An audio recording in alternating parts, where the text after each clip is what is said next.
Hi guys, this is Zach from Watches on You, and today I want to be taking a look at the Cartier Santos de Cartier large size in stainless steel. So now I'm going to just go over a little bit of the history of this piece.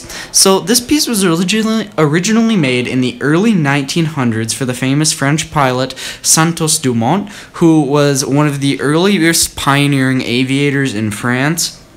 And what he really wanted was he just wanted a watch to wear when he was flying, and there were really there were barely any options out there, as there were really no wristwatches at the time. There were a few, but almost all of the watches were pocket watches, and they weren't really as useful as a wristwatch for obvious reasons. So Cartier decided to make the Santos for him, which actually made this watch really the earliest, or one of the earliest pilot's watches to be out, and also one of the earliest wristwatches to come out, dedicated wristwatches, because there were some converted pocket watches, but this one was always meant to be a wristwatch. So moving on to the case of this piece, this case is finished absolutely beautifully. I love the design, very, very classic look. It kind of has a little bit of a Dale Genta-esque design, even though this watch was obviously made well before he came around, as it has these nice kind of screws going around in the bezel and screws going down on the bracelet. It just looks very, very nice. I really love the look of it. It's very classy. You're not really this watch doesn't really shout out too much. It's a little more understated than the APs or the Patek Nautiluses, so I really like it for that aspect of this piece. But the polishing is very, very nice. It's a fine mirror. The brushing is also absolutely fantastic. It has the nice Cartier blue jewel in the crown, as a lot of their models do, and it's just a very, very well finished, as this is a high-end luxury piece. So moving on to the dial now. The dial is a silvery white, I'd say. I wouldn't say it's quite silver, but it definitely it's a little more towards silver than just a pure white, and I really like it. I really like that shade that they chose. It's got these dark blued hands. I don't know how well the blue is coming through on the camera, but they do have a little bit of a blue tinge to them, which is again very nice and a hallmark of a higher quality wristwatches.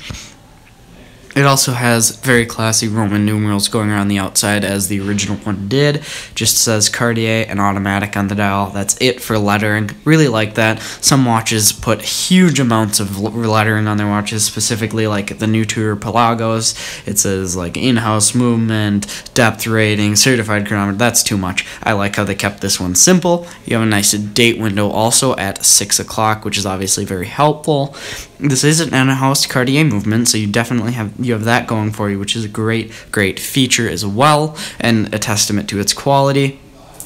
So now we'll move on to the wrist shot. So first off, the clasp on this piece is very nice, very high quality, definitely no pressed metal, locks down great.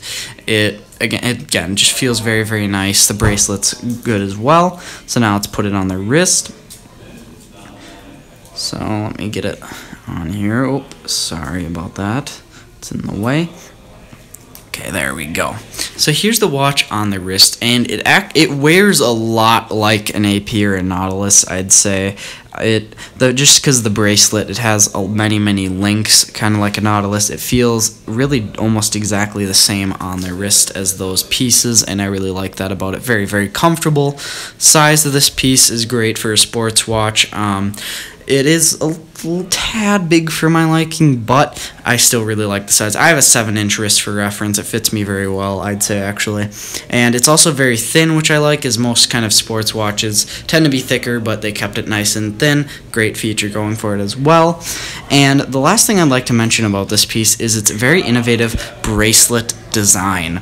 So they actually have a special quick change system in the Santos now, where you just press this kind of little bar right there down, and then it will pop right off. So you can quickly change bracelets to straps, you can just change your strap basically on a daily basis if you want, which I like that because it gives you a lot more flexibility with the piece. Now, one thing I would be worried about this, I mean, I haven't heard of this happening at all, but I feel like it could potentially be an issue, is being that these are just a simple push in to take it off, I feel like that might get pressed accidentally on certain occasions, and the bracelet would come off. Now, again, I haven't heard of that happening, but that's one thing I'd be a little bit careful of with this, as some other quick change systems are a little bit harder to use, which is kind of a good thing because then it won't accidentally happen. I don't know if that would be an issue, but that's one thing I could see that would happen. Now, this piece comes in at $6,850, and it's available here at JB Hudson Jewelers. They were gracious enough to lend us this piece for a review. They're an authorized dealer of Cartier. So if you're interested in purchasing this piece, you can either come here, contact them, or you can check out the link we'll have in the description for this piece. So thank you for watching the video. Remember to like, subscribe, and share. Thank you.